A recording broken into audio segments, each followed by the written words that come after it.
Temos o texto do Evangelho para ler? Temos sim, agora já está gravando, nós podemos dar início. Tá. Quem poderia fazer para a gente a leitura do Evangelho, por favor?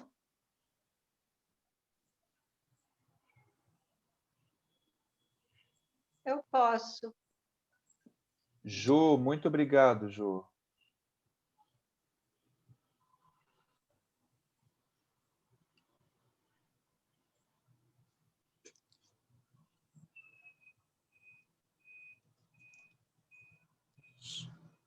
Consegue ler?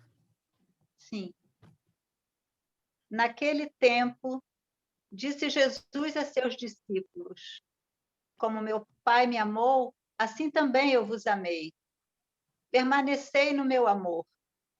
Se guardardes os meus mandamentos, permanecereis no meu amor, assim como eu guardei os mandamentos do meu Pai e permaneço no seu amor. Eu vos disse isso para que minha alegria esteja em vós e a vossa alegria seja plena. Este é o meu mandamento.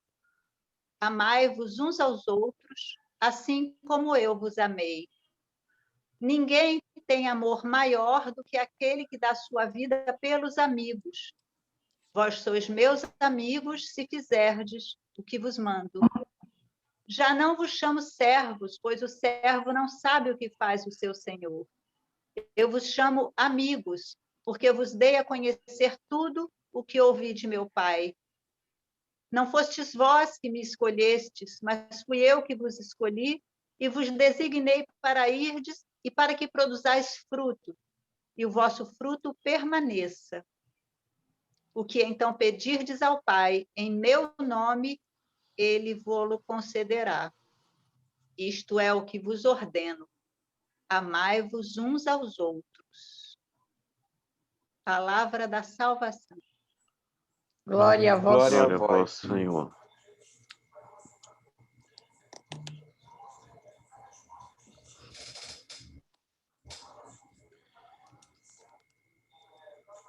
Um minutinho para a gente, né, absorver aí, refletir um pouquinho sobre o texto do Evangelho.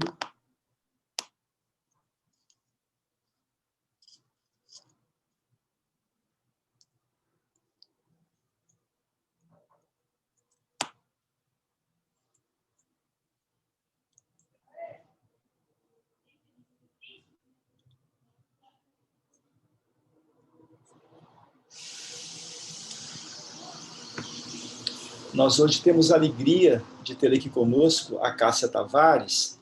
A Cássia é enfermeira.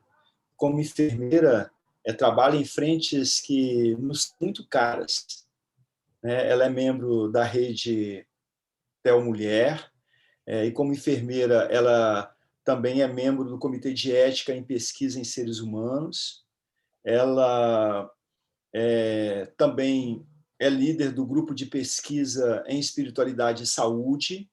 A Cássia também é teóloga, doutora em teologia sistemática pastoral, é professora adjunta do curso de enfermagem e obstetrícia da UFRJ no campus de Macaé, e tem a área, né, materno-infantil e saúde da mulher, e também formação em cuidados paliativos e tanatologia, Thanatos, né, que é esse momento tão importante da nossa vida, né?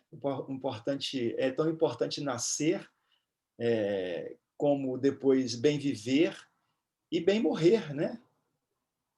Acho que é a nossa história, a nossa vida.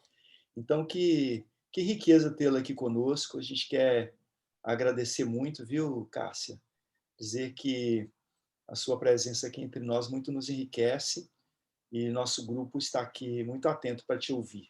Queremos te ouvir um pouco, depois a gente faz uma interação entre o grupo e devolvemos a palavra para você. Talvez poderia iniciar com uma fala sua de uns 20 minutos, mais ou menos, se você acha que pode. Se precisar de ultrapassar também não tem problema.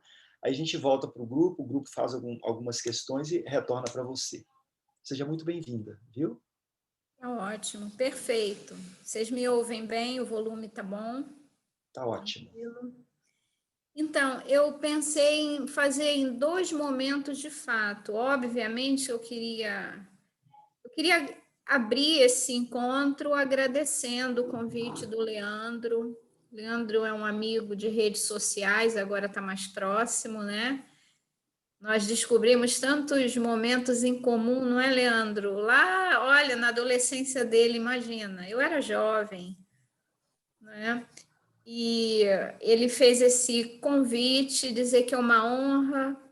Raymond, eu o acompanho e é bom estar presente junto de você nesse momento, desses companheiros todos, porque eu acompanho através da nossa cidadania, né? Aquela urna cidadã que exige de nós a máxima responsabilidade.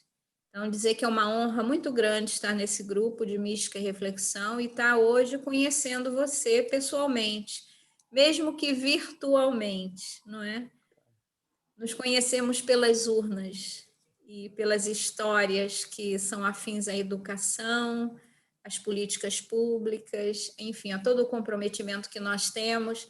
E o meu também aí vai de uma longa data, né, em defesa do SUS, trabalhando no SUS, servindo no SUS, militando pelo SUS, né, e pelas melhores políticas públicas brasileiras. Então, quero também dizer da minha alegria em conhecer muitos aqui. O Diácono Gaioso colocou aqui que eu fui professora dele há um tempo, eu fui professora na escola diaconal, imagina. Foi muito interessante, uma experiência maravilhosa, que eu fiz amigos também. A gente, por onde anda, né? No início da nossa conversa, dizíamos que eu cheguei aqui no grupo ouvindo falar sobre Monsenhor Gilson. Monsenhor é uma inspiração na minha vida, é meu pai, meu amigo, é meu irmão. Hoje é assim, o que eu posso, eu tenho feito para estar perto dele, próximo dele. Então, é uma honra ter ter aprendido na escola de Monsenhor Gilson, né? Aprendendo a amar, a ser igreja, muito do lado dele.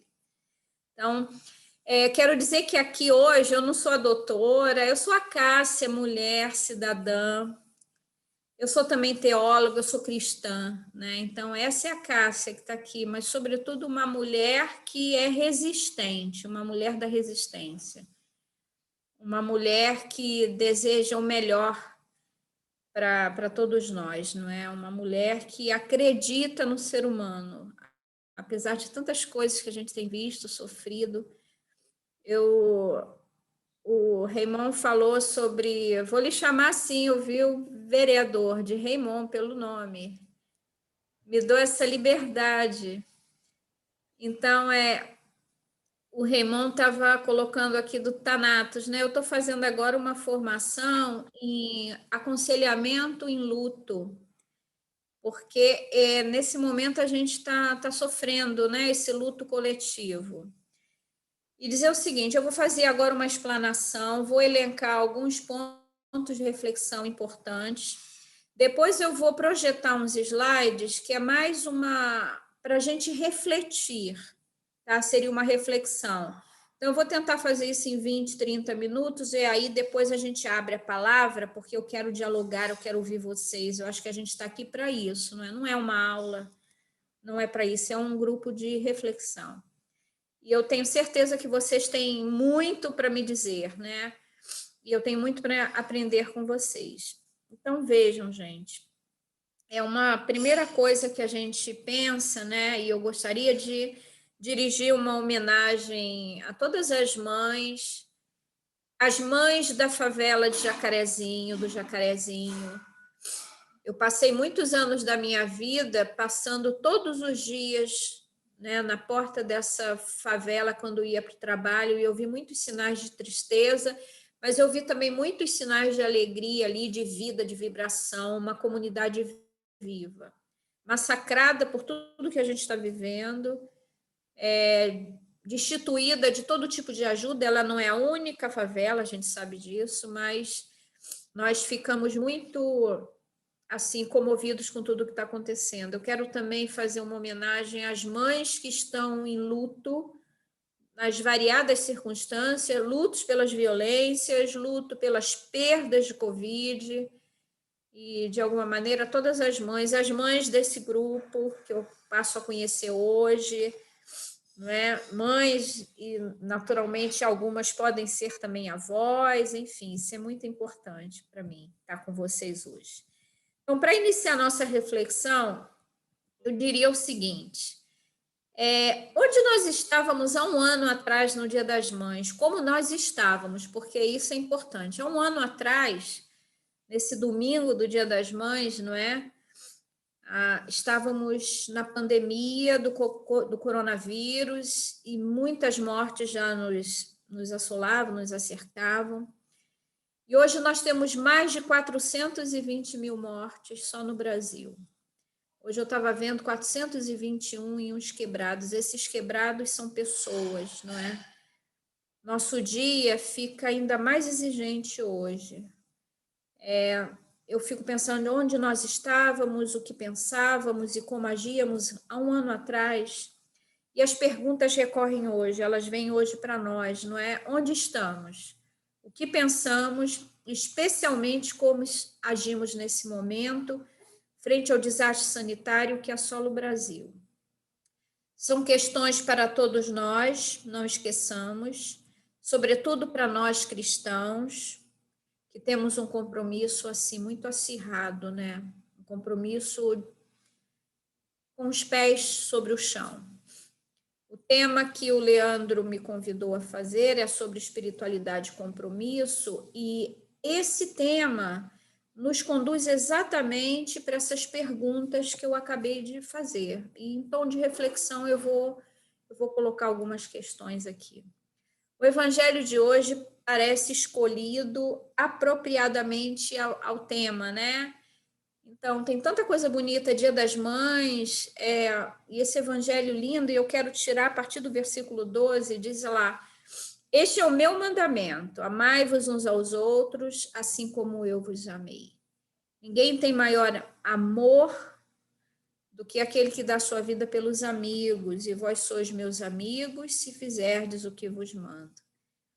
Eu entrei lá no site do Vaticano.va e peguei um trechinho da reflexão do Papa Francisco sobre esse evangelho, e diz que Jesus se apaixonou pela nossa pequenez, ele era apaixonado pelo pequeno, né? E foi por isso que nos escolheu.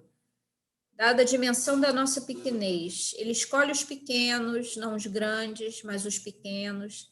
Ele se revelou aos pequenos, se revela aos pequenos. Escondeste essas coisas dos sábios e dos cultos e as revelastes aos pequenos. Quem são esses pequenos? O mesmo Papa, na Evangelii Gaudium, no número 210, ele dizia assim: é indispensável prestar atenção e debruçar-nos sobre as novas formas de pobreza e fragilidade. Viver a dimensão espiritual que nos remonta a um novo horizonte de sentido, que nos remonta a um olhar sobre o mundo a partir do nosso coração, das nossas entranhas, da nossa vocação, daquilo que há de mais profundo, a nossa dimensão espiritual, uma das dimensões humanas, eu creio, a mais bonita, porque é uma dimensão que nos torna capazes de transcender, nos torna capazes pela resiliência, nos torna capazes de chegar aos mistérios, mesmo que não totalmente sondados e descobertos. Mas é pela dimensão espiritual que nós somos capazes de nos aproximar profundamente em cada coração e viver o dom da compaixão. E não há encontro humano se não for um encontro comprometido através da compaixão, através do amor e da caridade. Através de uma solidariedade pura, uma solidariedade lapidada, uma solidariedade que de fato reflita aquilo que permeia a nossa intimidade mais profunda, onde está Deus, naquele castelo interior em que Santa Teresa de Jesus fala, que remonta, né? O castelo interior, onde o centro, onde no quarto, na morada central, habita a sua majestade, o Senhor dos Senhores. Mas aí o Papa, né, nesse indispensável prestar atenção e debruçar-nos sobre as novas formas de pobreza e fragilidade, para que a nossa espiritualidade se torne compromisso. Essa identificação é precisa ser feita. E na Fratelli Tutti, agora, recentemente, em outubro de 2020, quando ele assina sobre o altar da Igreja de São Francisco, aos pés do sepulcro onde está Francisco, ele no número 64, olha que interessante, olha como a gente vai pontuando a sutileza da dimensão espiritual tornada em compromisso. Eu sempre me lembro de Marta e Maria também, né? Marta e Maria, o agir, o fazer, mas o orar, o meditar, o estar aos pés. E o Papa, nesse número 64 da Fratelli Tutti, ele lembra, ele pergunta, com quem te identificas? Ele estava se referindo não a Marta e Maria, né? Vocês sabem, mas ao bom samaritano. E ele pergunta, com quem te identificas? Pessoal, quando eu li essa encíclica, quando eu li esse texto, eu fiquei pensando, qual é a minha identificação hoje? Eu me identifico com quem? Como meu coração está identificado hoje? É uma pergunta sem rodeios, diz o Papa, direta e determinante. A qual deles te assemelha? E continua. Precisamos reconhecer a tentação que nos cerca de nos desinteressar dos outros, especialmente dos mais frágeis. Dizemos que crescemos em muitos aspectos, mas somos analfabetos, vejam, no acompanhar, cuidar e sustentar os mais frágeis e vulneráveis das nossas sociedades desenvolvidas. Habituamo-nos a olhar para o outro lado, a outra margem, ignorar as situações até elas nos caírem diretamente em cima. Esse trecho da carta do Papa, dessa encíclica, ela vai no coração do pastor, vai no nosso, mas, e aí eu me solidarizo com o Raymond quando você, Raymond, falou agora no início, né? Sentir falta de uma voz profética, eu também. Eu tenho sentido falta disso. Porque essa identificação, ela deve ser primeiro uma identificação que ressoe do coração de um pastor, daquele que tem cheiro de ovelha, que nós sentimos falta, né? E somos analfabetos no acompanhar, cuidar e sustentar os mais frágeis. Cadê isso? Esses 3 verbos estão faltando na linguagem do profetismo. Cadê o profetismo contemporâneo? A gente tem visto aí e tal, mas nesse momento tenso no Brasil, cadê onde estão os nossos profetas?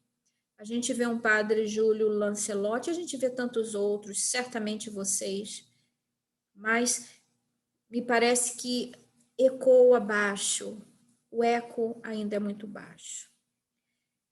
Ainda nessa carta, ele diz assim, o Papa no número 18, eu espero não cansá-los, mas eu estou trazendo o objeto da minha reflexão. Não elaborei coisas, não, é objeto da minha reflexão nesses últimos tempos. E o Papa diz, né, partes da humanidade parecem sacrificar-se em benefício de uma seleção que favorece um setor humano digno de viver sem limites. No fundo, as pessoas já não são vistas como um valor primário a respeitar e tutelar, especialmente se são pobres ou deficientes, ou se ainda não servem como os nascituros, ou já não servem como os idosos. Ou não servem como os negros, os pretos, os pobres, favelados, não é? Enfim. Tornamo-nos insensíveis a qualquer forma de desperdício, a começar pelo alimentar, que aparece entre os mais deploráveis. E eu aí digo a vocês, né? Milhares de pessoas têm sido esses 421 mil e muito mais que vem aí. Hoje eu perdi uma amiga querida, Ela era madre da Carmelita Serva dos Pobres, Madre Marlene, que me acompanhou durante minha juventude, muito jovens, faleceu hoje por Covid, depois de uma longa espera por uma unidade de terapia intensiva, e dentre tantos outros, não é? Mas essas pessoas foram, de alguma maneira, crucificadas pela indiferença, negacionismos, pela ausência do poder público, pela insensibilidade, pela falta de insumos e oxigênio, pela demora das vacinas, pelas ideologias que devoram e dividem. Não temos como não denunciar e gritar contra isso, né? E aí o nosso testemunho precisa ecoar. É cena muito parecida com a do bom samaritano, que muitas vezes nós estamos diante deles e passamos ao largo, não é? A gente tem visto também nessa pandemia, milhares de pessoas estão sendo enterradas sem que seus amores pudessem ver o corpo, tocar o corpo, despedir-se. Aquelas mães que eu vi no chat, me parece que foi a Marisa que colocou, queriam logo reconhecer o corpo de seus filhos para não enterrá-los no Dia das Mães, mas pediram para fazer isso ontem. E até esse direito mais digno do ser humano, que é enterrar quem ama, está sendo tirado pela pandemia e pela violência, pelas violências, não é?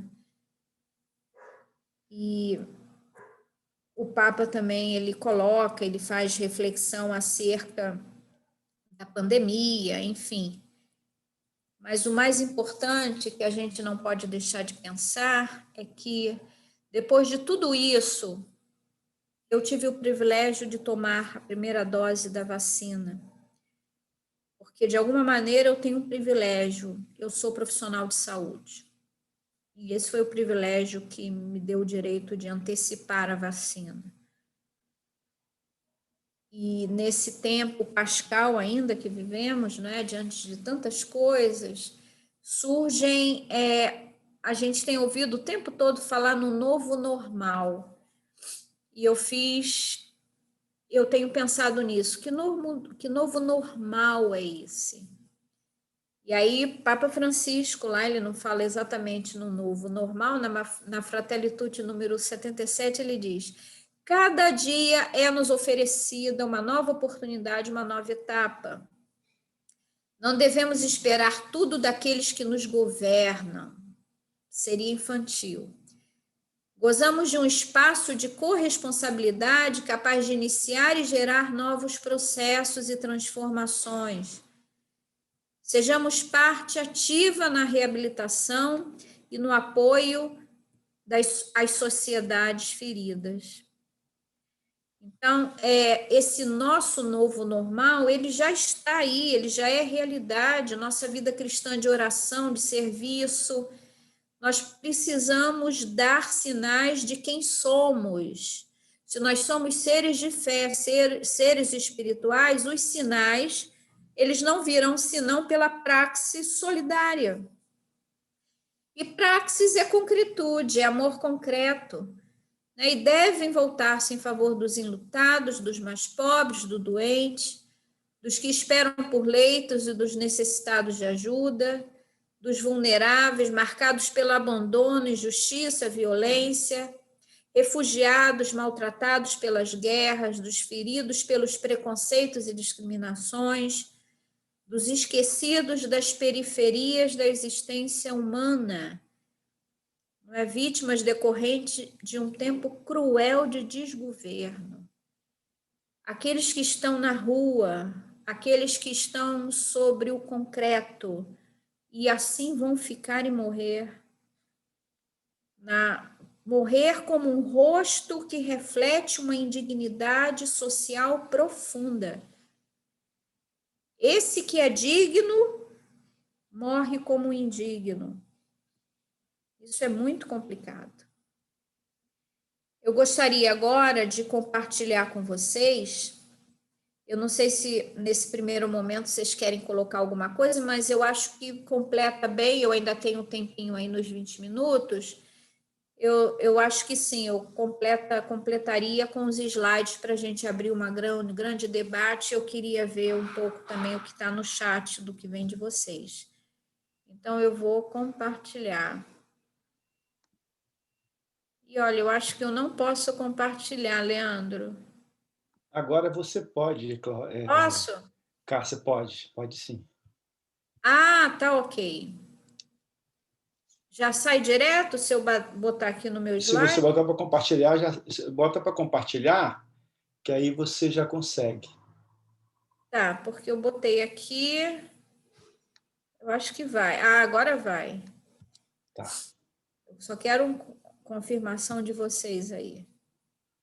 Por enquanto Vai ainda não veio, aparecer não. Estou direitinho. atento aqui. Isso, está chegando. Tá chegando? Deixa eu abrir o slide. Chegou, pronto. Ótimo.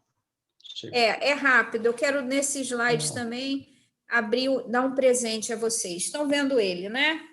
E aí eu penso, espiritualidade e compromisso, enquanto um processo de ressignificação nossa também nesse tempo de pandemia.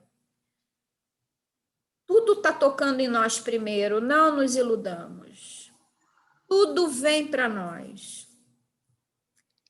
E aí eu me recordo do Evangelho de Jesus.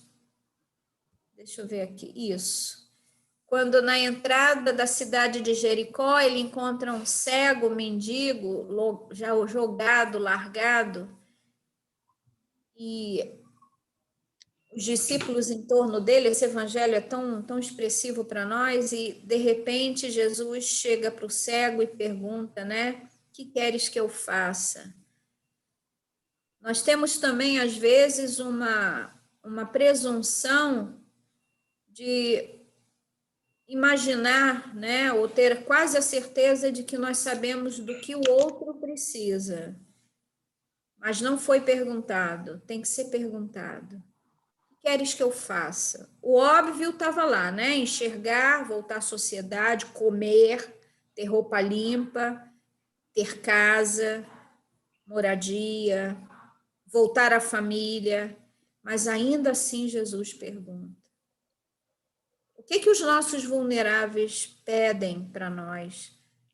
O que a nossa espiritualidade exige como compromisso? Qual é a pergunta? Talvez não seja tão óbvia e a resposta não seja igual para todos nós. É preciso perguntar. Aquelas mães da favela de Jacaré, essas mães que estão em luto profundo, independente de quem eram seus filhos, mas eles eram dignos de julgamento, dignos de serem ouvidos e até passíveis de recuperação, de ressocialização, de entrada nova na sociedade, enfim, não interessa. Nós não estamos entrando nesse mérito, mas o que se a gente perguntasse a essas mães o que você quer de mim, elas diriam: quero enterrar o meu filho, desde que não seja no Dia das Mães. Quem olha assim diz: meu Deus, eu pediria que meu filho tivesse vivo, eu pediria justiça. Não, elas só queriam isso. Naquele momento era aquilo. Então, é importante perguntar, né? Essa pergunta é bastante profunda. E aí, a partir de tudo, ressignificar as nossas experiências, ampliar o nosso horizonte de sentido. Esse é o tom da espiritualidade. O que eu vou fazer com toda essa experiência de morte, de perda, de fracasso, de vulnerabilidade? Ressignificar o meu olhar sobre o mundo, sobre as coisas, sobre as pessoas, sobre mim mesmo. Esse tempo de isolamento, de pandemia, está nos dando essa oportunidade de um olhar profundo sobre nós mesmos, para que a gente possa chegar ao outro. E é como pisar sobre essa areia. E aí eu gosto dessa imagem. Essa imagem é uma fotografia, é aqui do bairro onde eu moro. Eu tenho o privilégio de morar nessa cidade há 5 anos, Macaé, quando eu vim ser professora aqui, saí do Rio, vim para cá. E eu queria que vocês entrassem nessa cena e fizessem uma experiência comigo. Se você estivesse pisando sobre essa areia e olhando esse mar, uma coisa é pisar sobre essa areia, A outra coisa é caminhar sobre essa areia e a outra coisa é entrar no mar e mergulhar. Em que dimensão dessa cena eu estou na minha vida de inserção e compromisso? Eu posso viver uma vida inteira pisando sobre a areia. Eu estou vendo tudo. Mas eu preciso, de alguma maneira, para ressignificar a minha experiência, as minhas experiências, os meus olhares, eu preciso experimentar a cena. E a cena me convida a pisar sobre a água. É ir além. Então, o que está mudando em mim no sentido de ressignificar essas experiências profundas e existenciais, das cenas que eu vejo, das notícias que recebo, das más notícias que tenho recebido? Como é que eu estou ressignificando isso na minha vida? Essa ressignificação, pessoal, é o mais profundo possível na nossa dimensão espiritual. É transcender a cena, é ir além. Porque diante, por exemplo, do coronavírus, olha, tecnologia e poderio militar não nos salva. Ela derruba e derrubou nossa onipotência. A pandemia nos recorda que somos mortais e finitos, estamos igualados na vulnerabilidade. Obviamente que eu não estou falando aí dos mais destituídos, eu estou falando no sentido da vida e da morte, da finitude. E dessa forma e de muitas formas nós não conseguimos esconder essas graves vulnerabilidades sociais. O vírus não conhece fronteiras e nem tampouco as respeita. Não respeita cor, não respeita nicho social, não vai respeitar. E aí eu gosto muito de um texto do Boff, num livro importante dele, os últimos, A Ética do Cuidado, dos últimos que eu li.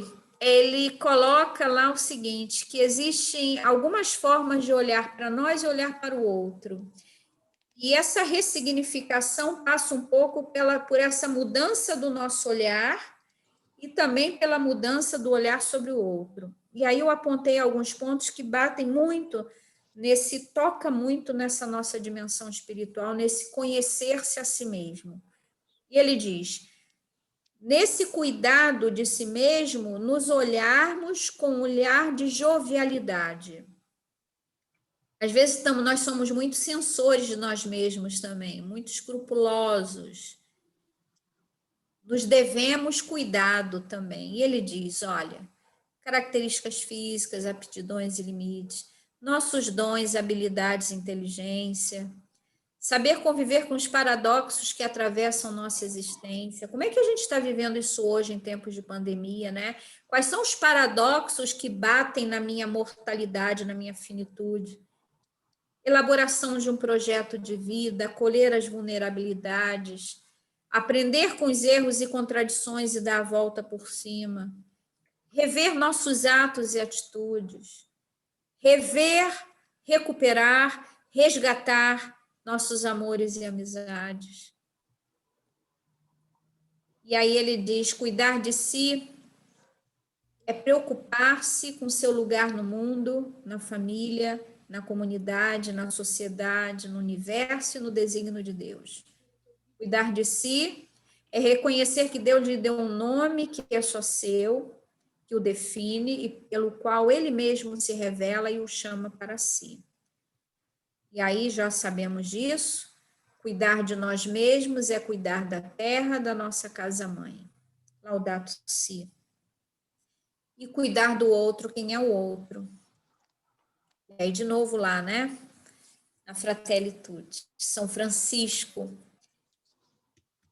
recorda ao Papa que Francisco, dirigindo aos seus irmãos e irmãs, para lhes propor uma forma de vida com sabor a evangelho.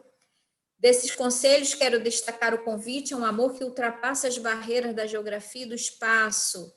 Nele declara feliz quem ama o outro, ao seu irmão, tanto quanto está longe, como quando está junto de si. Com poucas e simples palavras, explicou o essencial de uma fraternidade aberta que permite reconhecer, valorizar e amar todas as pessoas, independentemente de sua proximidade física, do ponto da terra onde cada um nasceu ou habita. São essas imagens, né? É o estender a mão, é olhar o outro, é perceber que cuidar do outro implica também no autocuidado, mas eu não posso permanecer nesse autocuidado, eu tenho que me dirigir. Quem é o outro para mim? É sempre a pergunta recorrente. Nessa pandemia, quem é o outro? Que outros surgiram ao meu redor? E aí tudo isso desperta em nós sentimento de solidariedade, praxe, ressignificação dos nossos sentimentos, prioridades e valores.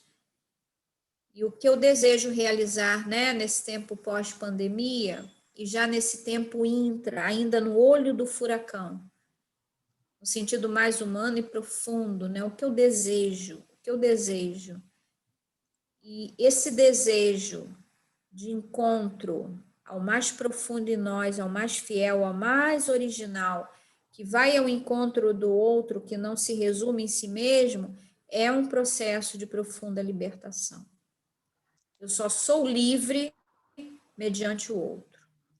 A minha ressignificação da vida significa colocar os pés sobre a água, me tornar livre a partir do encontro com o outro. A mística cristã exige encontro com o outro. O evangelho de hoje é claríssimo. Manifestações intimistas, eu não sei aonde levam. A mística cristã exige esse equilíbrio entre a minha espiritualidade e a praxis solidária. E aí, para encerrar, eu queria dar um presente para vocês. O presente são algumas imagens de fotos. A gente tem sido massacrado com tantas imagens ruins, né? Eu nunca vi tanto sangue nessa semana, gente. As imagens de morte, de chacina, de ataques, a enxurrada de cenas de mortos, de enterros, tudo isso é a nossa realidade onde nós estamos. Mas olha essa imagem aqui.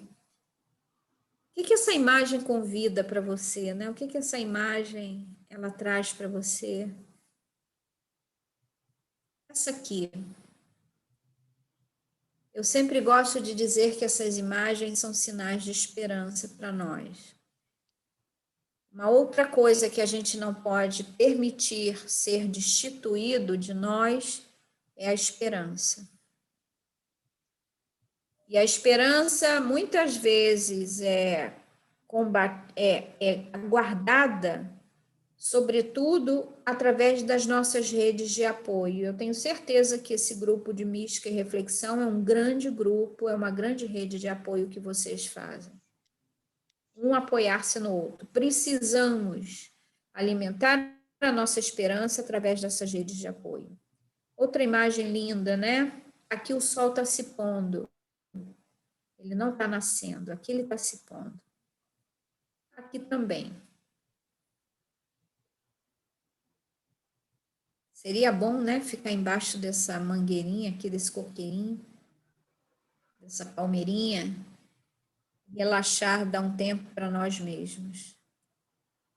Aqui o sol está nascendo. E entre o nascer desse sol, que nos aquece, que nos dá a esperança de um tempo melhor, de um novo dia, de uma vida mais ressignificada, mais comprometida com a nossa vocação profunda, entre esse dia que nasce e esse sol que se põe, nós permanecemos na esperança do Senhor que nos contempla com a sua graça. E que bom que Ele nos chama, que bom que Ele nos chama e nos exorta a não nos esquecermos de olhar quem está à nossa volta. Ontem eu passei muito tempo nessa formação de luto, uma formação em aconselhamento de luto, e nós falávamos sobre as comunidades compassivas. Que bom que nossas sociedades se tornassem comunidades compassivas. Eu tenho esse sonho comigo aqui para Macaé, né? Eu queria, para finalizar, e aí abrir para ouvir vocês, né? A reflexão que eu fiz, que eu trago hoje, é muito simples, porque vocês têm muito mais a refletir do que eu mesma, mas é um fruto do meu processo de vida nesse momento. Mas eu queria mostrar, olha, aqui é o lugar que eu me orgulho de ser, é o UFRJ no campus Macaé. Estamos há mais de um ano sem aulas presenciais, aulas virtuais, professor sendo massacrado, universidade pública sendo massacrada, mas nós resistimos e continuamos junto com os nossos alunos. Nessa universidade, eu tenho esse grupo de espiritualidade e saúde com jovens universitários e a gente faz todo um trabalho social de engajamento pelas extensões, de levar um pouco a reflexão da espiritualidade no meio da saúde, né? E nesse momento, eu tenho acadêmicos de enfermagem, medicina, psicologia, enfermeiros, professores, teólogos, compondo esse grupo na universidade, o que é muito importante, levar essa reflexão de espiritualidade muito além da dimensão do ser religioso, da religião, da religiosidade, mas a dimensão espiritual como uma dimensão do ser humano capaz de integrar-se e ser mais no meio onde a gente está. É isso, gente.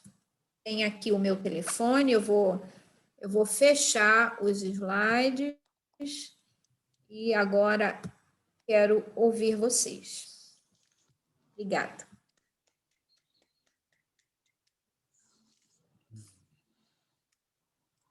Eu acho que eu fiz em meia hora, não foi, Leandro?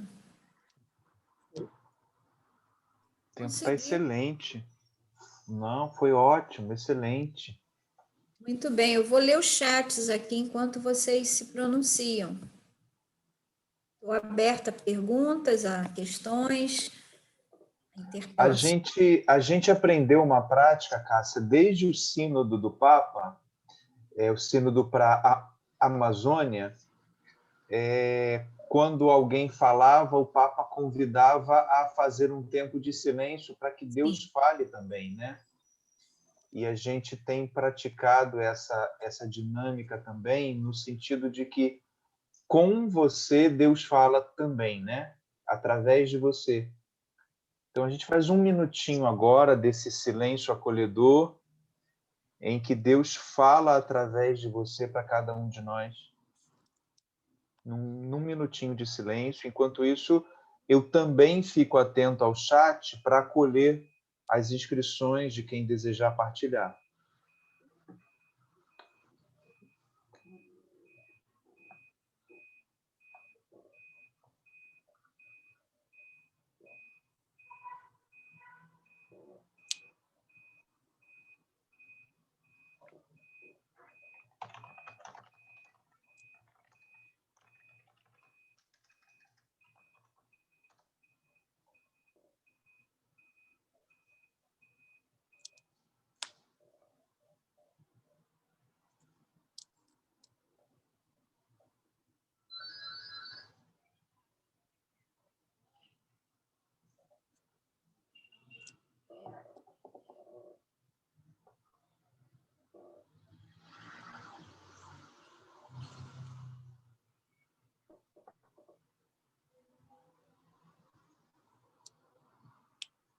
Raymond, você gostaria de dar o primeiro pontapé? Depois a gente tem o Paulo Castilho. Eu tô aqui ainda absorvendo tanta coisa bonita que a Cássia nos trouxe. Acho que pode passar para o Paulinho. Depois aí as inscrições vão se falando. Tá bom? Estou muito feliz com tudo que eu vi, muito satisfeito. Paulo, você pode Sou eu abrir, mesmo? então? Sim, Paulo. Bom, boa noite, gente. Cássia, é um prazer ouvi-la, viu? Eu estou aqui em Campos dos Goytacazes, mas trabalho aí, lá no Rio, no SEDAC. Quando você me dê licença, né? Como você falou com o Raymond, né? Eu vou te chamar não de senhora, de você. Tudo bem. Como você falou no início, a questão do luto. Eu convivi alguns anos com os irmãos e companheiros fráteis redentoristas.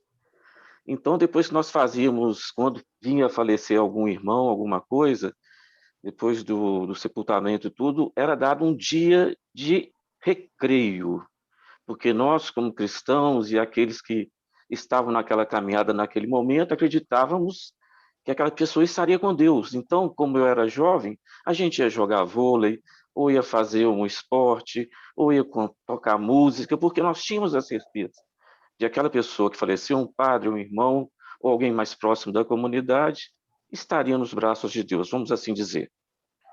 Hoje, Cássia, diante de tanta turbulência, por exemplo, esse fato de Jacarezinho, semana passada, não me vem uma alegria nenhuma, não me vem, não pela certeza que eu tenho, né? Ou o desejo que eu tenho que essas pessoas vão para Deus. Mas o que me vem num momento que é muito diferente daquele tempo, é um ódio muito grande, isso é o que eu sinto hoje, tá? À primeira vista. Então, assim, é uma falta de compreensão do ser humano, aonde nós estamos. É um Brasil que morre gente por falta de não ter como respirar. É uma Índia que está morrendo gente para danar. É tanta coisa acontecendo, é tanto desgoverno de todos os níveis, né? A gente participa aqui do grupo, né, da Reflexão, e a gente vê os nossos colegas aí no grupo colocam tantas coisas diariamente, é tanto sofrimento, que não está me sobrando tempo de respirar e nem de agradecer pela vida, às vezes.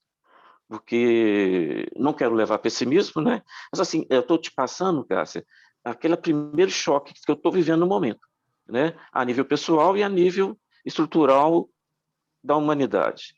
Então, assim, um pouco se você puder aprofundar um pouco mais, adorei a sua fala, se você puder aprofundar como lidar com essa linha tênue entre o alegrar pela a glória do Pai, a passagem, e viver esses dramas, né, cotidianos, espiritualmente falando, que eu acho que a sua linha espiritual é muito profunda, parece, mas não tem problema. Como é que você vê, você na sua espiritualidade, essa questão? Como celebrar a vida diante de tanta morte desnecessária, desumana, irresponsável, sabe? E muito obrigado pela sua colocação, fiquei muito satisfeito, viu? Que Deus me oriente aí na minha caminhada, segundo o que você me falou. Obrigado, só isso. Cássia, se você me permitir, eu gostaria de fazer assim um bloco de umas 5 pessoas mais ou menos, e aí você vai unindo as reflexões e depois você faz a sua intervenção, pode ser assim? Pode, você só não me deixa esquecer nada, porque 5 perguntinhas eu posso me perder, você me recorda. Perfeito. Tá bom, agora a gente tem a Carolina e depois o Jorge Alexandre. Olá, Cássia, tudo bem? Feliz de te ouvir também. Teve ser muito breve, principalmente quando você falou, principalmente a questão do luto, me tocou muito, porque eu vivi um luto na família há pouco tempo e eu acho que eu não estou nem tendo tempo de poder, né, digerir esse luto, porque são tantos outros lutos que vêm depois, né, e a gente fica meio atropelado, assim, né? E eu acho que eu não sei o que seria de mim se não fosse a dimensão espiritual. Eu acho que eu não conseguiria, né, não sei, me equilibrar. E para mim é muito importante a dimensão espiritual. E, ao mesmo tempo, eu sou pesquisadora do IPUB, também da FRJ, e a gente tem um grupo também que a gente debate, né, sobre atenção psicossocial, sobre o luto, e às vezes eu sinto muita dificuldade de levar essa questão espiritual para a academia, Porque eu vejo que ainda tem muito preconceito, né? E aí você é taxado de, sei lá, de repente é muito estigmatizado. E às vezes eu sinto até vergonha um pouco de falar sobre a questão espiritual na academia. Queria saber como é que você enfrenta isso, assim, se existe uma resistência ou não sei, como é que se trabalha isso na academia. Obrigada. A Carolina é da nossa terrinha de Turiaçu também, Cássia. É filha de Monsenhor Carlos Dias também, bebeu da fonte de Monsenhor Gilson na PJ. Verdade, verdade, amo o Monsenhor Olha. Gilson. Querida Nossa. paróquia de Santa Rita de Cássia, que saudade. Sim, dia 22, Pimenta está chegando o dia dela. deu até um sorriso, olha, Pimenta. Olha o sorriso do Pimenta. Que é nosso vizinho, né, Pimenta? Tive o prazer, pô. Caminhei muito com a Cássia. Olha Trabalhamos, caminhamos junto aqui no Vicariato Suburbano, aqui, né, Cássia? Caminhamos junto, muito. Nossa, que tempo bom, maravilhoso. Missão familiar, muita. Isso. Que bom. Agora a gente abre para o Jorge Alexandre e depois o Divino. Eu fiquei em dúvida se o Fernando também vai falar. Não ficou claro, Fernando. Agora o Jorge, por gentileza. Bom ter a Carolina aqui conosco, mais uma pejoteira do Vicariato Suburbano. Me lembro que no meu tempo de PJ andei visitando algumas vezes a paróquia Santa Rita, se eu não me engano. Né? Lá tinha um grupo, sobretudo nos tempos lá da campanha da fraternidade, da primeira campanha da fraternidade sobre a família. Né? Tinha um grupo bem animado lá. Bem, Cássia, eu não tenho uma pergunta exatamente para fazer, mas só queria fazer uma breve intervenção. Um encontro de espiritualidade, a gente falou o tempo todo das questões que afligem o nosso cotidiano, dessa tragédia do Jacarezinho, né? E o que só me leva a concluir mais uma vez de que é impossível falar de espiritualidade, como muitos hoje pensam, sem olhar para a vida, sem olhar para o chão que a nossa realidade está pisando. Né? Acho que essa talvez tenha sido a grande lição que o Monsenhor Gilson ensinou ao longo do seu ministério todo, sobretudo os anos em que ele foi vigário episcopal lá no Vicariato Suburbano. Né? Não dá para a gente falar, não dá para a gente olhar para o céu, né? Não dá para a gente olhar para Deus, né? Sem olhar para o próximo, sem olhar para essa terra que a gente pisa. Né? A cruz ela tem dois eixos, né? Um vertical e um horizontal. Né?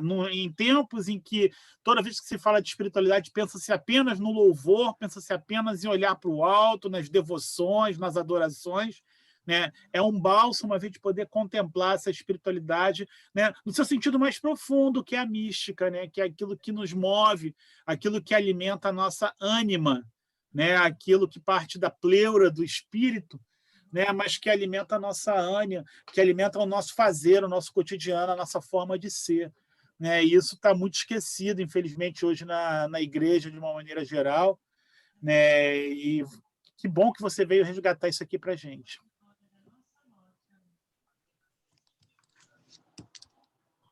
A gente agora acolhe a palavra do Divino e acho que podemos dar uma pausa para a Cássia fazer as reflexões dela e depois a gente volta às inscrições, tá bom?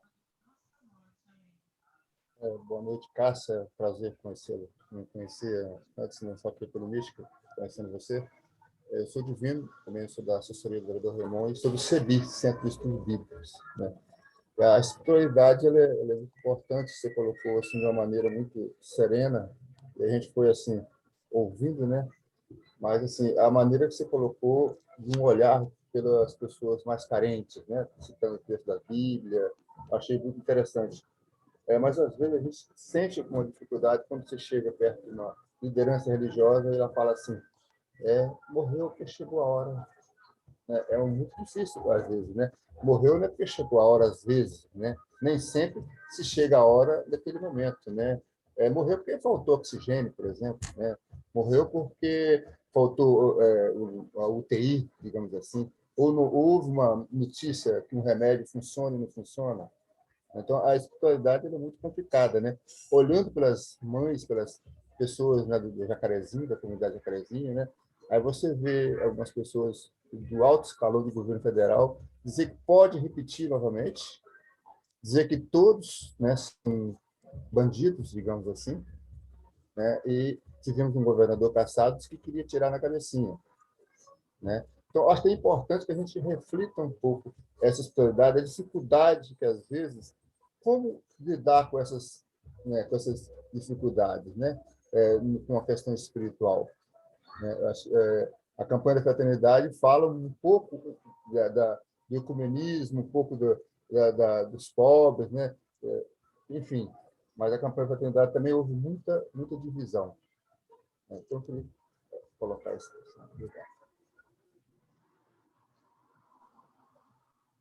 Obrigado, Divino. Então, a gente dá agora uma pausa e aí deixa a Cássia também fazer uma reflexão e depois a gente retoma as inscrições.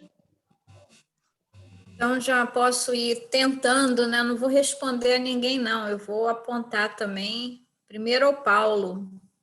Paulo, você falou que sente raiva. Eu também sinto, Paulo. Que você tem indignação. Eu tenho muita indignação. E eu sou teóloga, mas antes de ser teóloga, eu sou enfermeira, eu sou da saúde. Então, me dói muito saber que muita coisa... A gente está lidando com uma doença que podia ser minimizada, até evitada, se a vacina tivesse chegado. Está chegando a conta-gotas. E assim, não é só isso, o que mais dói, a indignidade toda, é como quem deveria dar o exemplo faz chacota da morte. Hoje nós vimos o presidente de moto no Planalto, lá em Brasília, com aquela multidão de seguidores irresponsáveis, que estão sujando as mãos de sangue. As mãos desse povo estão sujas de sangue. A conivência, a cumplicidade é atroz. Eu não consigo também não ter raiva disso. Eu perdi pessoas da minha família, eu perdi amigos no Rio.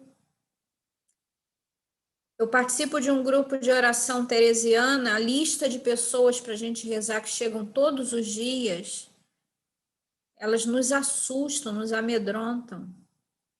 O que eu converso com os amigos, com as pessoas, nossa. Eu posso estar dentro da minha casa, como eu sei que vocês, isolada, protegida, trabalhando com home office. E ainda assim, vulnerável. Eu sou grupo de risco. Mas eu estou falando, a gente tem que ter raiva. Eu acho que a gente não pode chegar ao extremo da ira, porque senão a gente também adoece. Mas o Thanatos, que nós falávamos aqui, né, a tanatologia, que é, na verdade, o estudo sobre a morte e o morrer, esse Thanatos, ele está dentro de nós e ele se transforma em pulsão de ressignificação. E é isso que eu tenho feito. O que eu tenho feito da minha raiva, da minha indignidade? Eu tenho transformado em luta. Eu não vou cansar de dizer que precisa usar máscara. Eu não vou cansar de dizer que tem que ser feito assim ou de outra forma. Eu não vou cansar de oferecer de alguma forma o meu ombro solidário.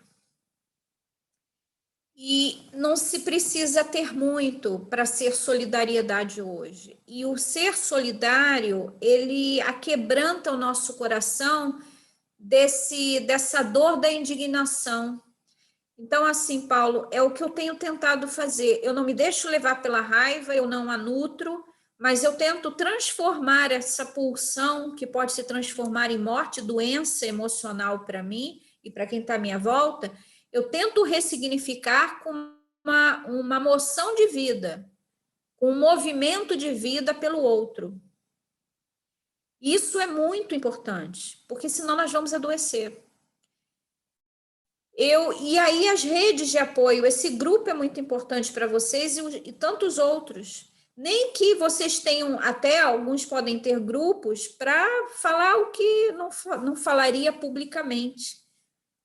O grupo da confiança, o set do apoio, do desabafo.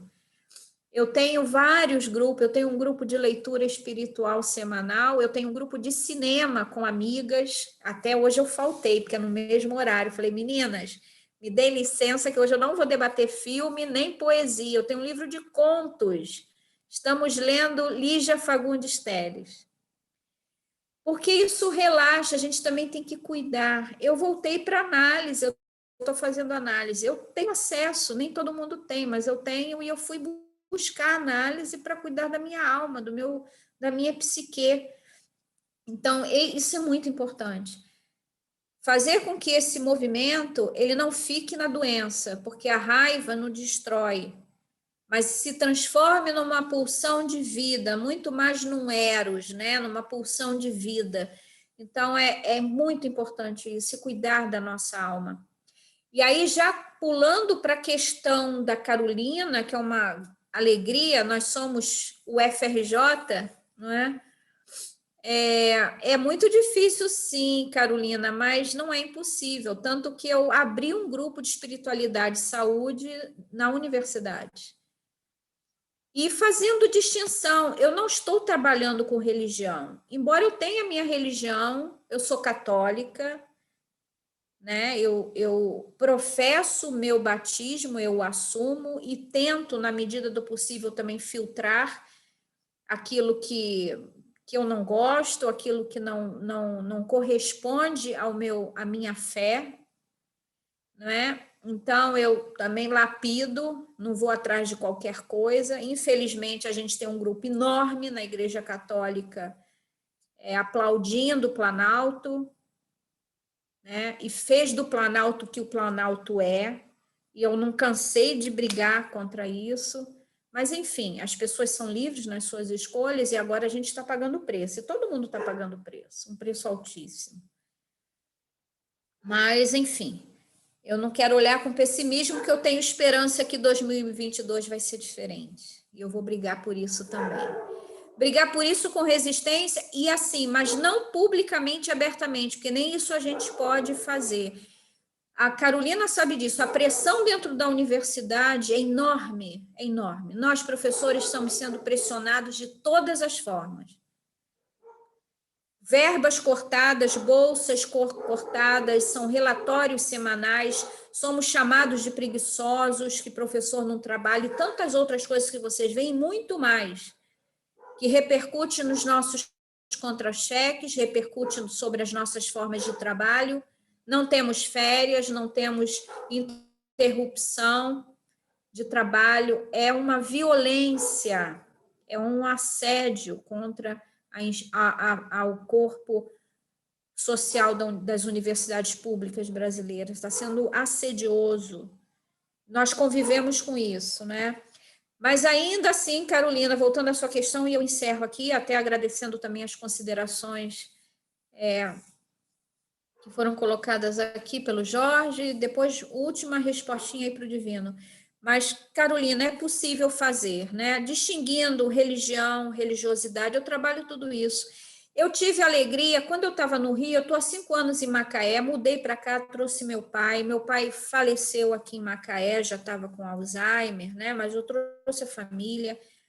Então, assim, mas quando eu estava no Rio, eu fui do Ministério da Saúde, eu fui professora na PUC, no Departamento de Teologia, por 8 anos, dando ética moral, ética, né? Ética cristã, moral, e depois eu ainda também, assim, eu era enfermeira no Hospital Federal Servidores do Estado, Ministério da Saúde, e depois fui para o INTO, Instituto Nacional de Traumatologia e Ortopedia. E lá no Instituto, eu participei de um comitê chamado Comitê de Reconforto Espiritual e Religioso. A Jo tem vasta experiência, porque a Jo é voluntária espiritual no NAVE, no INCA, no HC1. E lá eu aprendi muito. E aqui em Macaé, antes da pandemia, nós tínhamos fechado com o prefeito, ele fez o convite, eu aceitei porque era o meu projeto de trabalho, a gente fazer um grupo aqui no Hospital Público de Macaé, uma equipe de formação de voluntários para um comitê de reconforto espiritual e religioso. Eu estou trazendo isso para Macaé. A pandemia chegou, atrapalhou tudo, mas o grupo está aí. Então, eu tenho refletido com os alunos, preparando eles para que a gente futuramente prepare os voluntários, voluntariado espiritual aqui para Macaé e religioso, mas na Universidade Carolina, a experiência é uma das melhores com os alunos. Eu sou muito respeitada pelos professores, pelo corpo social aqui do campus, sou muito respeitada na condição de teóloga também. E eu costumo dizer que eu sou muito mais teóloga quando eu estou inserida com os meus alunos nas estratégias de saúde da família, atendendo as mulheres pobres, atendendo as mulheres nas unidades de saúde. Ali eu sou teóloga. Eu não era tão teóloga assim quanto eu era na PUC-Rio, na academia. Eu sou teóloga agora, pisando, botando o pé lá, cuidando da ferida. Então, onde nós estamos é possível. Carolina, eu quero te convidar para um dia participar do nosso grupo de extensão. Quem sabe a gente também faz um trabalho aí junto, né? A gente vai ampliando a nossa tenda. E Divino, a sua última questão era sobre o luto, não é isso? Como ter alegria no luto? Não dá para ser feliz nisso tudo, mas a gente pode ser solidário e compassivo. Então, a solidariedade e compaixão, eu acho que são as palavras da hora e serão por muito tempo. E são as palavras que nos integram entre a vida e o nosso universo espiritual. É compaixão. É um pouco isso, gente. Eu falo demais, tá? Por favor.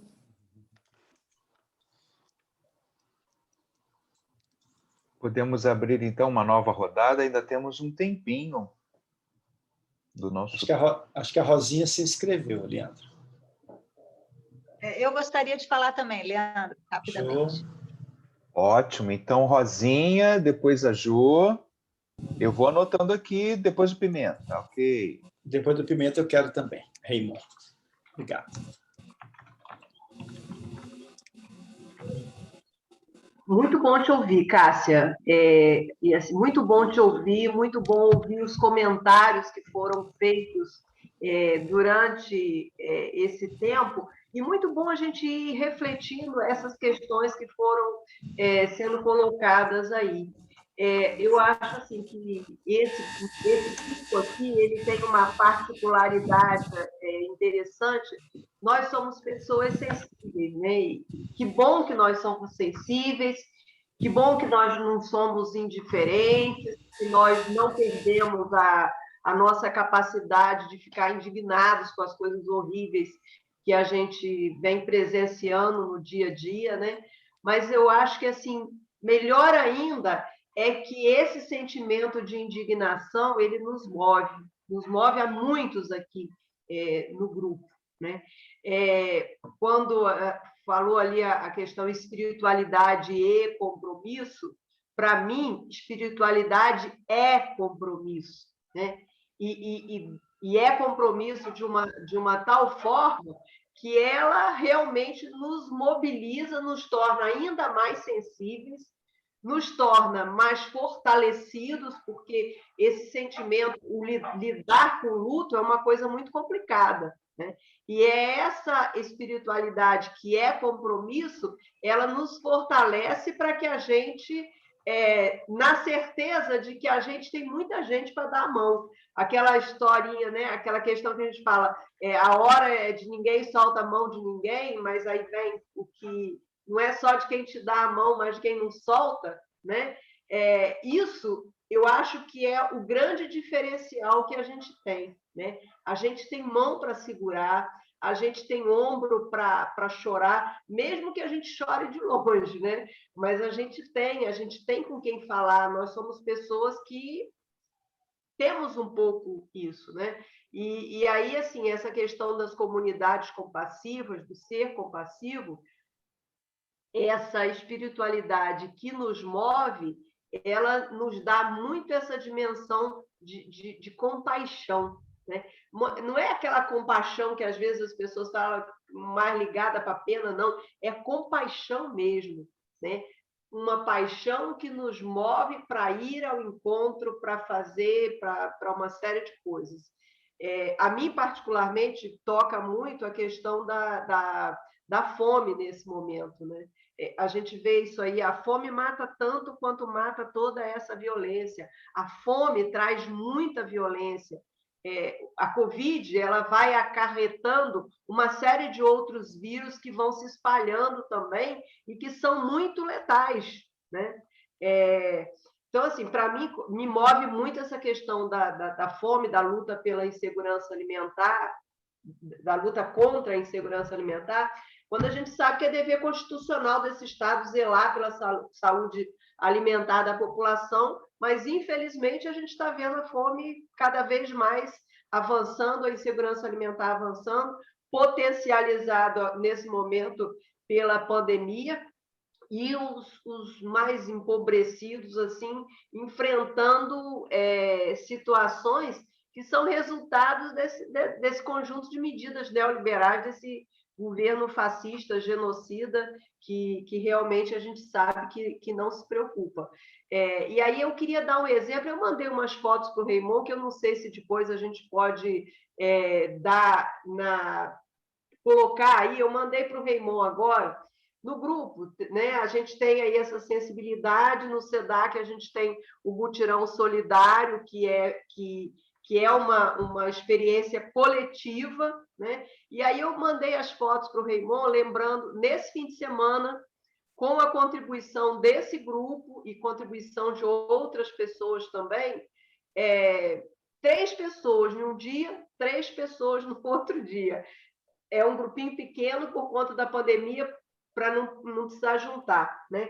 Mas no sábado, eu estou olhando o número aqui que eu anotei, no sábado nós entregamos 356 quentinhas. Hoje, nós entregamos 368 quentinhas para a população em situação de rua. Para mim, assim, isso é sinal, como é que a gente consegue fazer tudo isso? É muita gente que se junta e que faz o que é possível fazer para que a coisa vá para frente. Se em algum momento aí depois puder colocar as fotos, eu acho que é muito significativo também para o grupo olhar, porque é também contribuição do grupo, mas assim mostrar essa sensibilidade que é o levar a comida, mas que não é um levar qualquer comida, é uma comida e afeto, é uma comida que vem da agricultura familiar camponesa, da agricultura que a gente tem no campo e na cidade, sem agrotóxicos, sem venenos, sem enlatados. Ai, que bom! E hoje, assim, sem enlatados, a gente não usa processado, não usa nada. E hoje, assim, hoje a gente tem um pratinho que tem uma azeitona. Uma das pessoas que foi ajudar viu que a gente só bota essas coisas assim, ele falou, olha, aqui eu vejo que vocês botam só esse negócio assim de legume, de verdura, então eu sei que deve ser porque vocês devem estar sem dinheiro para comprar, então eu trouxe esses pacotes de azeitona, trouxe umas latas de milho e lata de ervilha para a gente botar. Aí a gente acabou colocando. Na verdade, a gente não coloca porque a gente não está acreditando nessa comida saudável, nesse outro tipo de alimentação. Essa quentinha que está mostrando agora é a quentinha especial que é feita para as crianças pequenas, né? E cada vez tem um desenhozinho, a galinhazinha aí que aparece, né? O menino que fez, ele fez assim, os dois, um ninho. É um ninho cuidando da família. Isso é um ovinho de codorna, depois fez o desenho, usou o tomatinho com a plantinha. Então, assim, envolve a família para fazer isso. Então, isso tira um pouco dessa coisa pesada que a gente tem da violência, dessa coisa pesada que a gente tem de tanta dor. Essas coisas fazem a gente respirar solidariedade, respirar a corrente do bem, respirar coisas boas, saber que mesmo em casa, sem poder sair, eu posso fazer alguma coisa, porque mesmo quem não estava lá na rua entregando, faz parte desse grupo que faz isso. Então, também está lá na rua entregando. Não sabe cozinhar, mas está lá. Hoje, a menina que foi para ajudar a gente tinha horror à cozinha, né? Já me falou, eu quero estar na lista porque eu quero voltar, porque eu gostei demais. Então, essas coisas mobilizam, né? E, para mim, isso é espiritualidade que realmente é compromisso. Desculpa ter me alongado, né? Mas é porque isso é um resultado daqui do grupo também.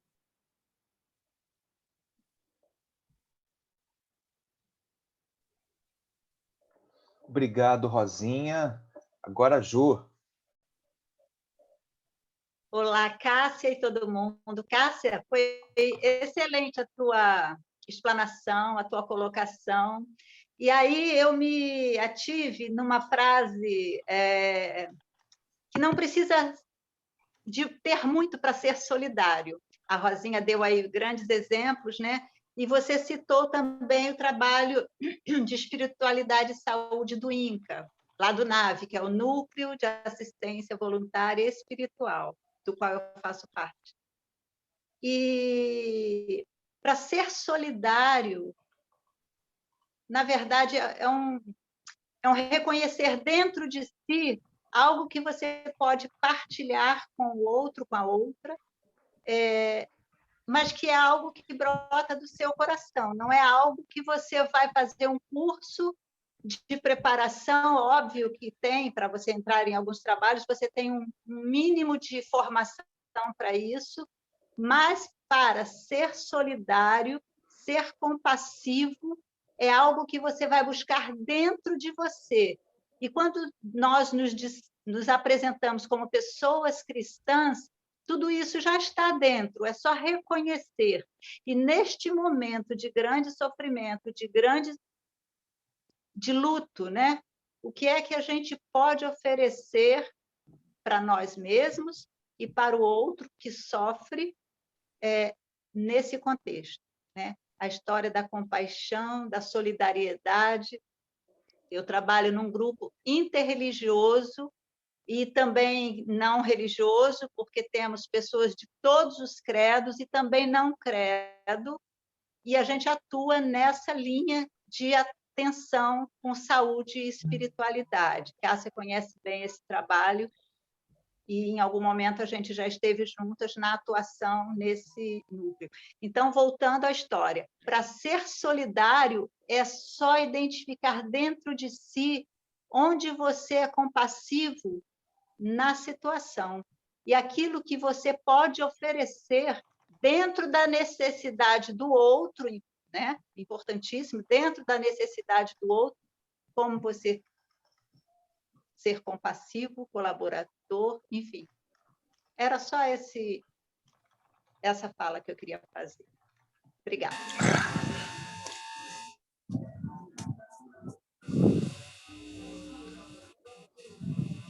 Pimenta, sua vez. Tive prazer em rever a Cássia aí, né? Tantos anos, tanto tempo que a gente não se encontra, né? Prazer em revê-la. Essa questão da espiritualidade, eu procuro sempre cultivar em mim, né, no meu coração, embora eu, né, como assim, Santo Agostinho, eu encontrei a Deus já muito tarde, mas sempre procuro cultivar no meu coração, né? Eu trabalho num trabalho, né? Eu, como vocês sabem, né? Alguns sabem, eu sou policial, né? Inclusive esse colega que faleceu trabalhou comigo também aqui. A gente fica nessa questão da morte, a morte muito tênue, né? Ainda mais que a pandemia agora trouxe para todos nós, né? Mais do que nunca nós estamos nessa condição. Mas eu acho também que a condição também de ser policial.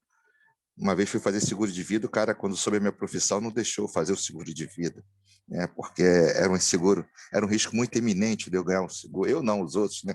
Meus familiares. Mas, enfim, e assim, eu sempre irei cultivar dentro do meu coração essa espiritualidade, porque o exercício da profissão da qual me encontro, se você não se vigiar, você acaba sendo embrutecido, você acaba sendo um homem muito bruto. E passar o tempo da sua vida, como eu particularmente já estou fazendo já meus 30 anos de trabalho, né, dentro dessa carreira de policial, e se a gente se descuidar da espiritualidade, a gente perdeu o nosso foco em Jesus Cristo, que é o nosso centro, a gente realmente fica com o coração muito rude. E você deixa de apreciar os valores da vida. Você deixa de se encantar com o desabrochar de uma rosa, até de um cantar de um passarinho. Porque isso vai tirando de você essas belezas da vida que a vida lhe oferece. Então, se a gente não cultivar em nós essa espiritualidade, a gente, né, como ser humano, a gente, como diz, a gente vai perdendo essa essência. A essência até mesmo de ser humano. Né? E diante de tudo isso que nós estamos vivendo, é claro que tudo isso me ira muito. Né? Me ira muito, e eu estou até fazendo esse processo aqui de tirar isso do meu coração, porque saber que toda essa situação que nós estamos vivendo foram os nossos irmãos que caminharam comigo. Né? Isso me dá, sabe, quando traz isso à tona, eu, né, trago isso à tona, isso me tem uma dificuldade muito de absorver isso. Pessoas que convivem comigo, que comungam comigo, né, foi capaz de colocar o país nessa condição. Isso realmente me traz umas coisas. Mas, enfim, mas eu estou buscando isso, eu estou procurando trabalhar isso em mim, né, participando de grupos de espiritualidade, ou até buscando ajuda até de um profissional nesse sentido, para que a gente possa, no meio de tudo isso que nós estamos vivendo, principalmente essa pandemia veio acelerar mais isso, né, esse processo entre nós. Mas eu busco muito isso, né, eu procuro muito essa questão da espiritualidade, para que eu possa ainda ser humano, né? Eu possa ainda poder, diante aqui da minha família, dos meus filhos, eu poder ainda ter um pouco de gentileza, porque o meu filho mais velho, coitado, às vezes eu peço até desculpa a ele, porque como eu fui rude com ele, como eu fui severo com ele, diante de tudo que eu via, porque eu fui trabalhar numa carceragem, né, e eu via lá muitas pessoas presas, jovens presos, que poderia ser meu filho. Então, isso eu não conseguia ainda, eu não conseguia ainda separar as coisas, e quando eu chegava em casa, eu temendo essa severidade do meu filho ir parar numa cadeia, numa coisa, eu era severo, qualquer coisa que ele fazia de errado, eu metia aquela energia a ponto de minha esposa falar, calma, vamos devagar, vai por aí, né? E eu temia muito isso, né? E isso eu fui ainda tentando trabalhar isso em mim, porque se a gente perder o foco, a gente realmente perde o rumo, né? E essa reflexão hoje também, né, como muitas outras que eu procuro fazer, eu busco isso na minha vida, né, de eu manter o foco, né, de eu voltar, às vezes, né, retroceder um pouco o meu passo, para que eu possa, né, apreciar algumas coisas. Né, e assim a gente vai caminhando, né? Até porque a vida não traz a bula, né? A bula que nós temos é a Bíblia, é outros, né, segmentos, outras pessoas que convivem com a gente, que dá palavra de harmonia, de conforto, de luta, né? Mas, sobretudo, né? Então, acho que é isso, né?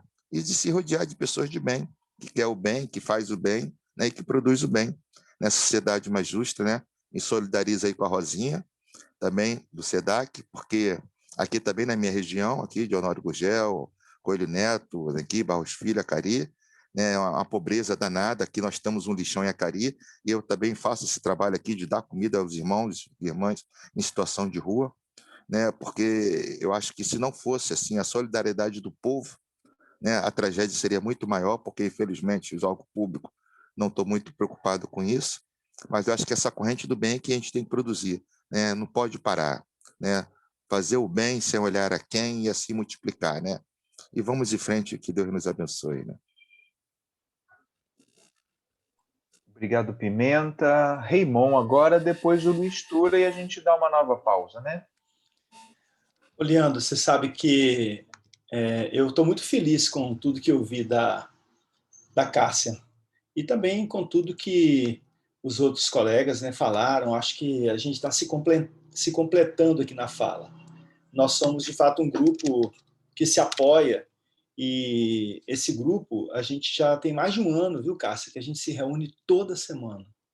Nós começamos esse grupo de forma presencial antes da pandemia, Quando chegou a pandemia, nós resolvemos fazê-lo semanalmente, sempre às 18 horas, e para nós é uma riqueza. Eu, pelo menos, acho que neste mais de ano não falhei um domingo ainda. E sou muito feliz de ter irmãos e irmãs que me acolhem, que dizem assim, olha, estamos juntos, né? Estamos ombreados. Isso é muito bom, porque a gente fortalece a nossa fé e fortalece a nossa ação, fortalece o nosso compromisso, se anima, se recupera dos baques, partilha os baques. E você começou a sua fala dizendo uma questão que, para nós que estamos aqui, ela não é apenas importante, ela é fundamental. Fundamental. Quando você disse, Jesus escolhe os pequenos, opta pelos pequenos, convive com os pequenos. Então, acho que esse é um norte, ou um sul, né? É uma bússola para nós. Nós não podemos perdê-la de vista. Tem um texto, né, na carta do apóstolo João, que eu sempre me lembro, né? Porque nós, às vezes, ficamos tentando definir, sou cristão, ser cristão é isso, ser cristão é aquilo, ser cristão, para ser cristão precisa ter isso, precisa ter aquilo. Teve uma época muito de proselitismo, em que, de forma apologética, a gente rechaçava muito a discussão do ecumenismo. Hoje em dia, as coisas estão caminhando a passos mais largos, inclusive para a questão interreligiosa, para além do nicho cristão. E hoje, né, o Evangelho de João, no capítulo 15, fala do amor, mas eu gosto sempre da carta do apóstolo João, no capítulo 13, versículo 35, que ele define para nós qual o critério para a gente dizer assim, eu sou seguidor de Jesus. E o critério é o amor. Nisto reconhecerão que vocês são meus discípulos, se vocês se amarem. Tem uma condicionante. E essa condicionante a gente não pode abortá-la. Então, não há a mínima possibilidade de dizer-se cristão e desejar que a sociedade seja essa sociedade que está se matando. Não há a mínima condição de dizer-se cristão e não se indignar, como Paulo colocou a expressão raiva, mas que eu compreendo como indignação, que é uma santa ira.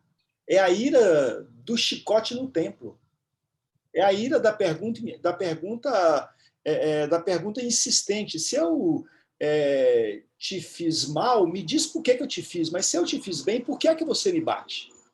Né? Então, assim, por que não tem vacina? Por que o Estado do Rio de Janeiro assassinou, no dia 6 de maio, com um governador que se diz católico, cristão, que canta a igreja? Por que é que o Estado assassinou 28 civis e um policial no dia 6? Essa é a pergunta que a gente tem que fazer, porque se a gente não fizer, a gente está negando o segmento de Jesus.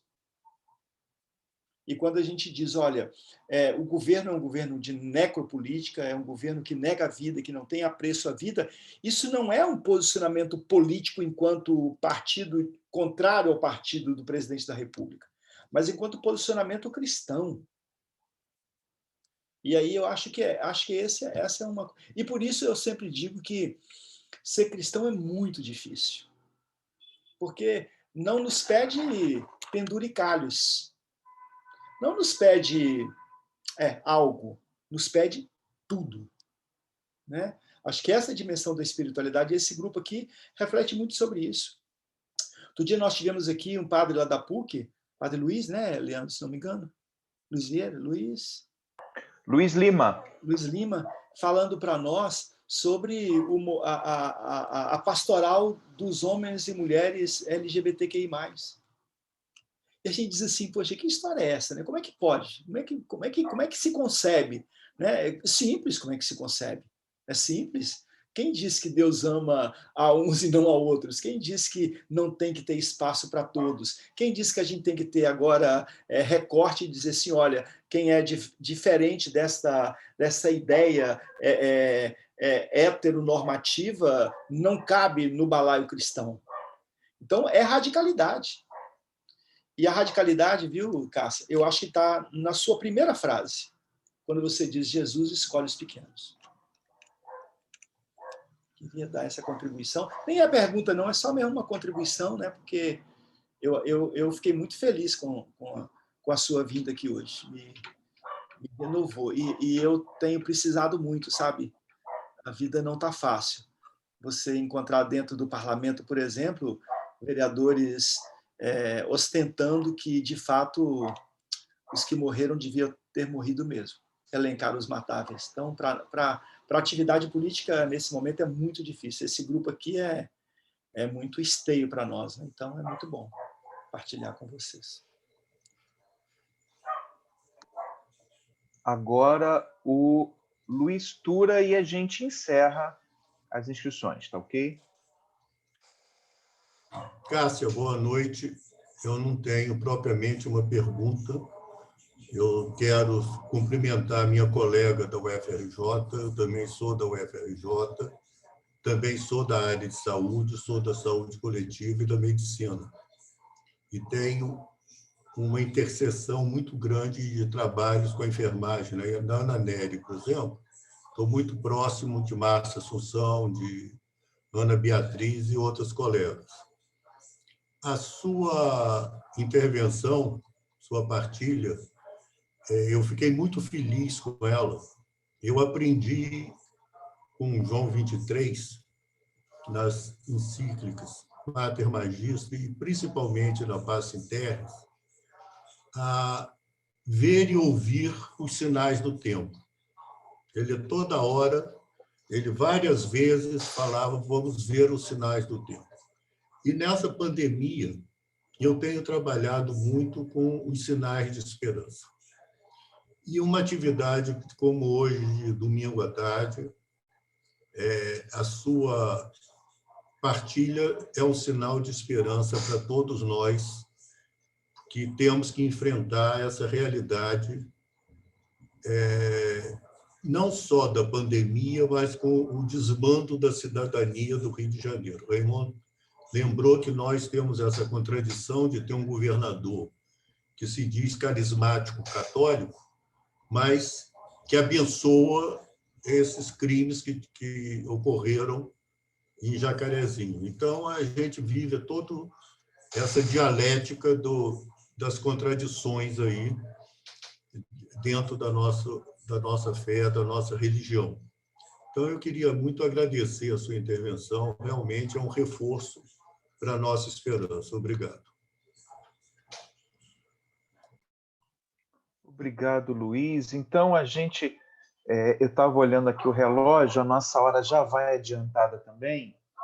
Cássia, se você puder fazer a gentileza, ao fazer os comentários, né, das falas que precederam, ao final, você poderia também já encaminhar o encerramento, tá bom? Ok, eu quero agradecer pelas contribuições, não é? Elas são muito importantes para mim também, porque é o eco, não é? Aquele eco que eu falava, todo mundo aqui tem os seus lugares de eco, dos ecos proféticos. Eu não vejo a Rosinha há muito tempo, eu acho que a última vez que eu a vi foi em Acari, quando eu trabalhava com o Monsenhor Gilson. É uma alegria enorme vê-la, porque eu perdi o contato, nunca mais. E eu vou dizer isso para Monsenhor, eu vou ligar para ele hoje. Aos domingos eu costumo ligar para ele à noite, a gente conversa muito. E eu vou dizer para ele da alegria de ter estado com vocês hoje. Cássia, você sabe que eu e a Rosinha quase morremos em Acari há mais ou menos 25 anos atrás. É mesmo, quase, gente. Íamos morrer juntos. Quando a Rosinha era pároca de Acari. Pois é, olha, eu a conheci. Por 2 vezes, eu e Raimon quase morremos juntos. Da outra vez, nós quase morremos juntos no Rio, lá em... Um foi aventura, um foi estripulia nossa, e o outro foi missão. A missão foi em Acari e a estripulia foi no Rio, lá no Rio Verde, em Minas Gerais, verdade. Meu Deus, não é? Essas aventuras fazem parte, né, das nossas biografias. Rosinha foi pároco na Santos Mártires, é? Santos Mártires, é. Olha, tempo de Acari, quando eu trabalhava com Monsenhor Gilson, irmã Mercedes, que saudades. Enfim, a gente tem lembranças lindas. É uma alegria, Rosinha, te encontrar. Agradecer, dar força ao Pimenta. E o Pimenta colocou uma coisa tão importante, com tanta humildade, né? Esse diálogo com o filho. Rever, se ressignificar, também precisa passar pelas nossas relações.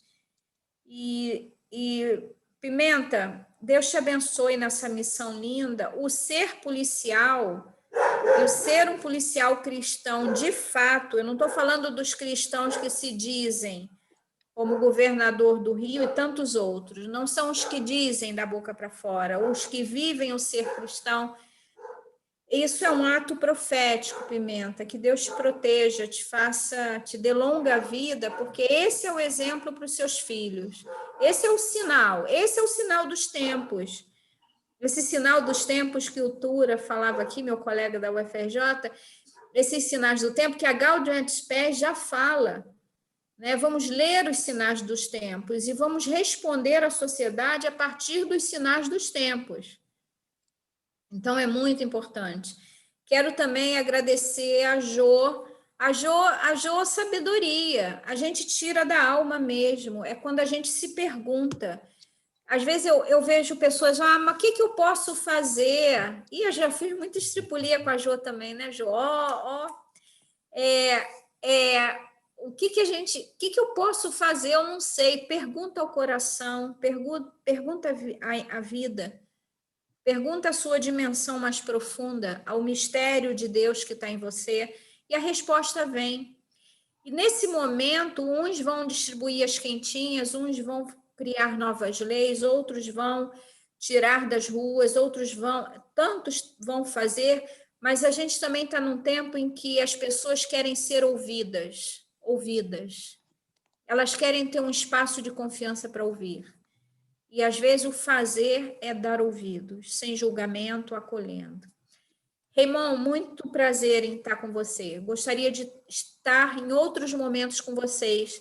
É interessante, né? Você colocou aqui o Padre Luiz Lima. Eu fiz pesquisa no grupo de diversidade sexual com ele na PUC. Eu tenho um profundo respeito, porque eu milito também pela população LGBTQI+. Tenho amigos LGBT, milito, brigo, né? Então, assim, eu acho que o ser cristão é esse, sabe? É isso, é compromisso e é dizer o que Jesus faria. É fazer o que Jesus faria. Nosso Padre Zezinho já cantou tantas vezes isso, né? Amar como Jesus amou. Então, o que Jesus faria nesse lugar? Ele abraçaria o gay. Porque eu vi um sinal de esperança com as manifestações de dor com a morte do Paulo Gustavo. Eu senti muito com a morte dele. Ele é um artista, ele teve tudo naquele hospital, tudo e muito mais. Lutou até o fim. Mas ele talvez ele represente um pouco, deu visibilidade a mais de 420 mil mortos que estão invisíveis, que são amores de alguém. E o Paulo Gustavo trouxe isso. Né? E trouxe numa expressão que ataca a uma sociedade homofóbica, genocida e outros adjetivos aí que a gente já sabe. Né? Então, enfim, parabéns ao grupo, sejam rede de apoio, sim, vocês são esse sustentáculo que dá força ao Pimenta, dá força ao Raymond no parlamento, enfim, e tantos outros, né? Eu imagino quanto bem sai daqui quando vocês se reúnem e rezam juntos e partilham juntos e falam das suas vidas. Tá? E muito, muito obrigada pela graça de ter estado com vocês hoje. Assim, eu levo para a minha semana rastros de esperança. Tá bom? Muito obrigada. Cássia,